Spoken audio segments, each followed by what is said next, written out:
कृष्ण को हिंदू धर्म में पूर्ण अवतार माना गया है। इस धरती पर उनसे बड़ा ईश्वर तुल्य कोई नहीं है, इसलिए उन्हें पूर्ण अवतार कहा गया है। कृष्ण ही गुरु और सखा है, कृष्ण ही भगवान है। कृष्ण है राजनीति, धर्म, दर्शन और योग का पूर्ण वक्तव्य। कृष्ण को जानना और उन्हीं की भक्ति करना ही हिंदुत्व का भक्ति मार्ग है। अन्य की भक्ति सिर्फ भ्रम, भटकाव और निर्णयहीनता की मार्ग पर ले जाती है। आज के समय में ऐसे लोगों की कमी नहीं है जो कहते हैं भगवान श्री कृष्ण का कोई अस्तित्व नहीं है। तो उन महामूर्खों के निराधार प्रश्नों का उत्तर देने के लिए नहीं, बल्कि परमावतार श्री कृष्ण के अस्तित्व के आज हम आपको 5 प्रमाण बताने वाले हैं। पहले प्रमाण की, भगवान श्री कृष्ण के मथुरा में जन्म लेने को लेकर यूं कोई संदेह नहीं। धर्म ग्रंथों में उनकी ना जाने कितनी लीलाओं का वर्णन है। इसके पुरातात्विक प्रमाण भी मौजूद हैं, लेकिन आमतौर पर जानकारी में नहीं। 97 साल पहले गताश्रम टीला में मिली मूर्ति को भगवान कृष्ण के जन्म का पुरातत्व में पहला प्रमाण है। धर्म ग्रंथों की तरह भूगर्भ से मिले प्रमाण भी यही बताते हैं कि भगवान का जन्म मथुरा में ही हुआ है। बात है सन 1917 की, जब गताश्रम नारायण मंदिर विश्राम घाट में खुदाई के दौरान एक शिलापट मिला। यह शिलापट राजकीय संग्रहालय में रखवा दिया गया। इसमें वासुदेव भगवान श्री कृष्ण को अपने सिर पर टोकरी में रखकर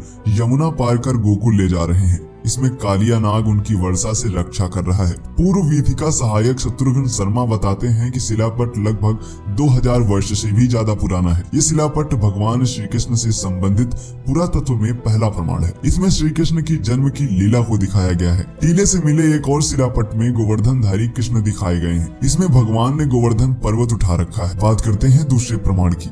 हाल ही में ब्रिटेन में रहने वाले शोधकर्ता ने खगोलीय घटनाओं, पुरातात्विक तथ्यों आदि के आधार पर कृष्ण जन्म और महाभारत युद्ध के समय का सटीक वर्णन किया है। ब्रिटेन में कार्यरत न्यूक्लियर मेडिसिन के फिजिशियन डॉक्टर मनीष पंडित ने महाभारत में वर्णित 150 खगोलीय घटनाओं के संदर्भ में कहा कि महाभारत का युद्ध 22 नवंबर 3067 ईसा पूर्व हुआ था। उस वक्त भगवान श्री कृष्ण 55 से 56 वर्ष के थे।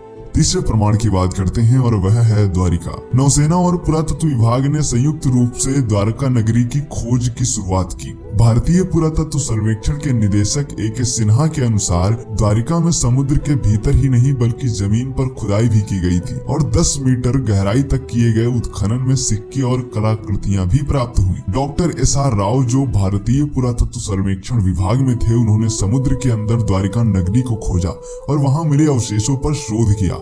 उन्होंने कहा कि यह महाभारत में वर्णित कथा के अनुसार है। उनका कहना था कि द्वारिका नगरी वही है जो महाभारत में वर्णित द्वारिका है। उन्होंने कहा कि यह वही द्वारिका नगरी है, इसलिए श्री कृष्ण भी है। यह भी साबित होता है। नेशनल इंस्टीट्यूट ऑफ ओशियनोग्राफी द्वारा जलमग्न द्वारिका नगरी पर किया गया शोध आप डॉक्टर S.R. राव की शोध आधारित पुस्तक the lost city of Dwarika को आप देख सकते हैं। अब आते हैं चौथे प्रमाण पर और वह है श्रीमद् भगवत गीता। श्रीमद् भगवत गीता द्वापर युग में लिखा गया ग्रंथ है जो वर्तमान में मौजूद है। इस ग्रंथ में लिखा हुआ हर शब्द भगवान श्री कृष्ण ने अर्जुन से कहा था। यह ज्ञान इतना अद्भुत है कि हर श्लोक पर एक नई पुस्तक लिखी जा सकती है। ऐसा ज्ञान कोई सामान्य मनुष्य कल्पना भी नहीं कर सकता। यह प्रमाण है कि भगवान श्री कृष्ण ने धरती पर जन्म लिया था और इस बात को वैज्ञानिक भी मानते हैं। आर्यभट्ट के अनुसार महाभारत युद्ध 3137 ईसा पूर्व में हुआ था। नवीनतम शोधानुसार यह 3067 ईसा पूर्व में हुआ था। इस युद्ध के 35 वर्ष पश्चात भगवान कृष्ण ने देह छोड़ दी थी, तभी से कलयुग का